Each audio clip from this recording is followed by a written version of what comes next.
The final fight in Stranger Things Season 5 doesn't work, yet that's exactly why the ending does. The confrontation between Vecna and the Mind Flayer is brief, messy, and for a lot of viewers, disappointing. And I felt the same way too. After years of build-up, the fight itself doesn't feel as big as it should have. But the more I sat with the ending, the more I realized something surprising. Because the best part of the final episode isn't the monsters at all, it's what comes after. The long epilogue filled with conversations, confessions, and quite emotional resolution is where Stranger Things actually earns its ending. And this isn't an accident.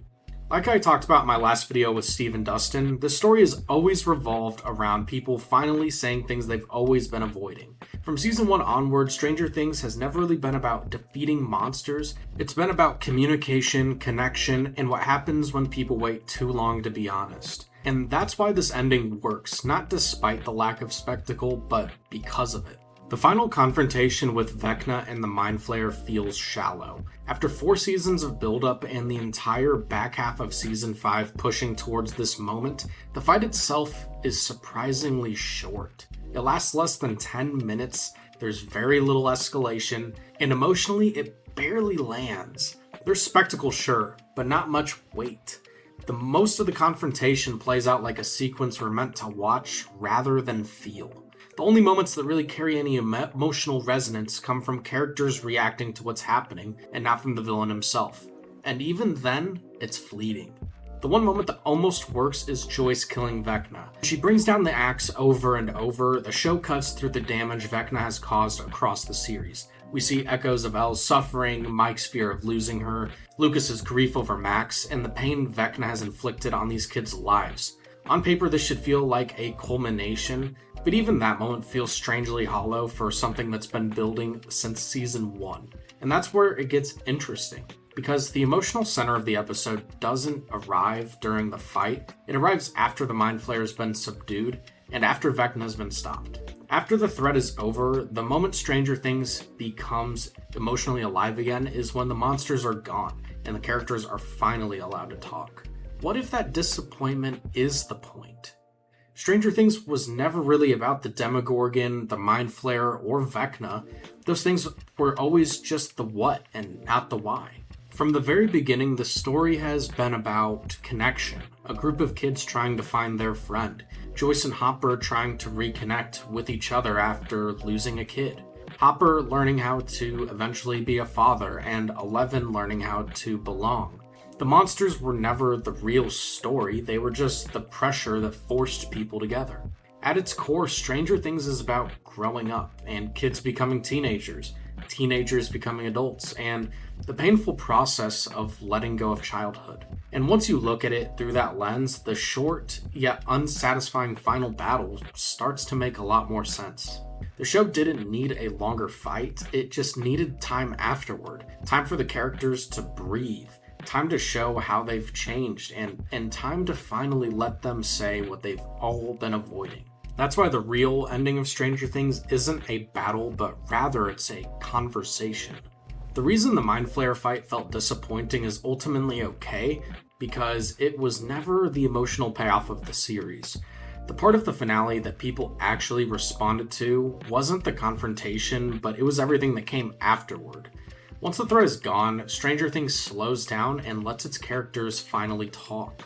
The older teenagers sit down and have an honest conversation about their futures and the reality that they might be growing apart. Joyce and Hopper finally do the thing the show has been building towards since season 1 and sit down together at Enzo's, choosing a life together instead of running from it. And the original kids return to their basement to play Dungeons and Dragons one last time, quietly acknowledging that things are changing and that this chapter of their lives is unfortunately ending. Those moments matter because they're built entirely on connection. They're conversations. They're people being honest with each other about where they are and where they're going. And this isn't something Stranger Things suddenly decided to do in its final episode. It's been the backbone of the show from the very beginning. Season 1 works not because of the Demogorgon being defeated, but because Joyce gets Will back and the group gets reunited. Hopper's emotional arc isn't resolved by violence, it's resolved when he saves Will and opens himself up to caring again.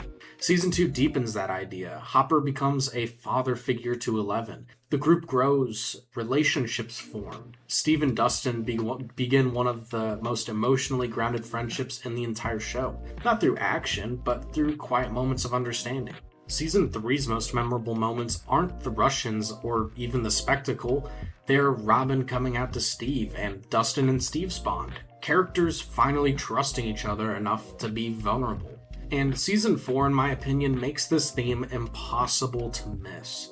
Max doesn't survive because Vecna is overpowering her. She survives because her friends reach her. Because connection, memory, and love break through the isolation of Vecna's mind that she's trapped in. Once you recognize this pattern, the finale of Season 5 starts to unfortunately make sense. The Duffer Brothers weren't trying to give us the biggest fight possible, they were just trying to give us the part of the show that actually mattered most. Characters finally say what they've been avoiding. Characters are finally allowed to just breathe. Characters get an ending that reflects who they've actually become. And that's why the fight ends quickly and why the conversations then linger. An ending built around conversations instead of spectacle can still feel disappointing, especially when the final confrontation itself is already pretty underwhelming. It's easy for those quieter moments that follow to feel unsatisfying rather than actually meaningful. And that reaction is completely understandable, and that's what I felt on my first watch as well. Stranger Things doesn't give us a clean emotional high at the end. There's no overwhelming sense of triumph, no moment where everything feels resolved in a way that's comforting or complete. Instead, the show leaves us with honesty, and honesty is often quieter and messier than victory. But that discomfort isn't a mistake, but that's the point. Stranger Things has always been about growing up, about the slow realization that life doesn't always wrap itself up neatly, that relationship changes, and that people drift. Some chapters end without a clear replacement waiting for them. The characters we meet at the end of Season 5 aren't kids anymore, they're young adults who have learned that avoiding hard truths only delays the inevitable, that being honest doesn't always guarantee happiness, it just guarantees clarity. That's why the end isn't bombastic, but rather it's reflective, it's subdued, it's emotionally restrained in a way that mirrors where these characters are in their lives. Stranger Things doesn't end by giving us the most satisfying version of events, it ends by giving us the most honest one. And that honesty can feel empty, because letting go of childhood often does. To wrap this all up, Stranger Things doesn't end with a monster because monsters were never the point. They were just the obstacle, the pressure, the thing that forced people together when they didn't know how to react to each other on their own. And by the time we reach the end of Season 5, those characters don't need monsters anymore to say what they feel. The final episode chooses conversation over spectacle, not because it's safer, but because it's truer. Growing up doesn't come with a triumphant final battle. It comes with quiet realizations, uncomfortable honesty, and the slow acceptance that some things are ending, whether you are ready or not. That's why this ending can feel empty, not because it necessarily fails, but because it refuses to pretend that closure is exciting. Childhood ends without fireworks, and relationships change without villains, and honesty doesn't always feel like a win. Stranger Things doesn't end by defeating a monster, it ends by letting its characters grow up. And growing up is rarely loud, rarely satisfying, and rarely clean.